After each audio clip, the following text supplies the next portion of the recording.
دغه دوړه قوسونه یو بل سره ضرب کوي.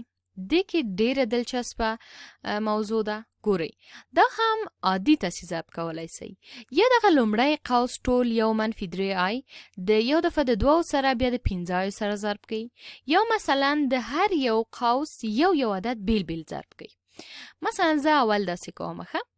اول دغه قوس چې دی ټول یو دفعه د 2 سره او بیا د 15 سره ضرب کوم. تاسې ښه وګورئ. مثلا زه دلته لیکمه چې یو منفي 2 ضرب دی 2 ضرب دی دغه ټول قوس یو منفي 3i. صحیح ده؟ او بیا چې دی همدغه قوس ضرب کومه د مثبت 15 سره. نو دلته لیکمه چې مثبت 15i ضرب ده همدې قوس چې یو منفي 3i ده. اوس راځي چې دا ضرب کو. ښه دلته 2 ضرب د یو کیږي 2 منفي 2 ضرب د 3i کیږي 6i مثبت 15i ضرب د یو کیږي 15i او 15i ضرب د منفي 3i. ګورئ 15i ضرب د منفي 3i داسې یو شی کیږي چې 15i مربع او i مربع خپله منفي 1 ده. منفي 15i مربع ده او د منفي 15i مربع چې ده مربع منفي 1 کیږي. منفي 1 ضرب د منفي مثبت 1 نو مثبت کیږي. نو دې ته موږ مثبت 15 لیکلی سو. اوس دلته ګورئ چې موږ یو منفي 6i او بل مثبت 15 لرو. د دې ځایه 2 مثبت 15 خپله لیکو.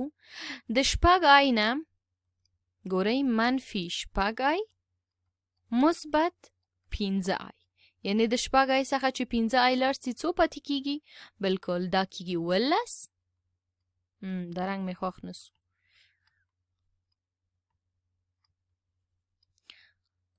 18 مثبت منفي i. صحیح ده؟ او همداسې یو بله لاره هم شته ده چې که مثلا موږ یو قوس ولرو چې a ضرب ده b جمع c وي. دا به تاسې څنګه حل کوئ؟ بلکل یو دفعه به a ضرب د b کوي بیا به جمع کوي د a ضرب د c سره. هر یو به بیل بیل ضرب کوي. زه به هم اوس همدغسې یو کار وکړم. صحیح ده؟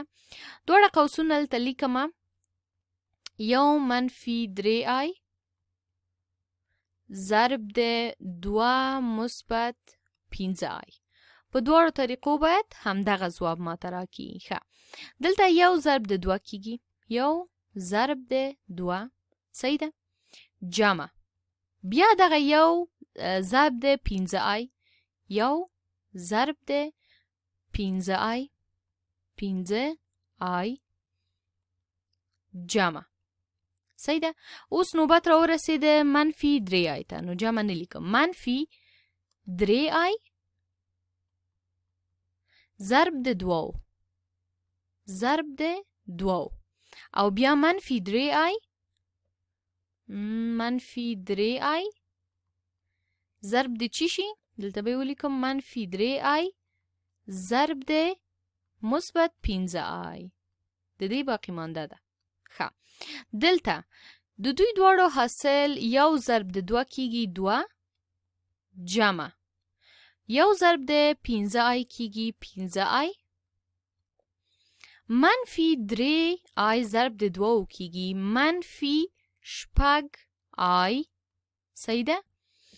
او دلته تاسې وګورئ منفي 3 ضرب د 15 کې اول دا کیږي 15. ګورئ دلته زه تاسو ته بیا ولیکمه چې مخکې مې وکئ تاسې گیچ نسئ. 15 ضرب د منفي 3 کیږي 15. i ضرب د i کیږي i مربع. i مربع چې دا منفي 1 ده په اصل کې دا منفي 15 کیږي. نو منفي 15 ضرب د منفي 1 کیږي مثبت 15. مثبت 15 د دې ځایه 2 د دغه 15 سره جمع کیږي. نو په یو بل رنګ زه ولیکم 2 د 15 سره جمع کیږي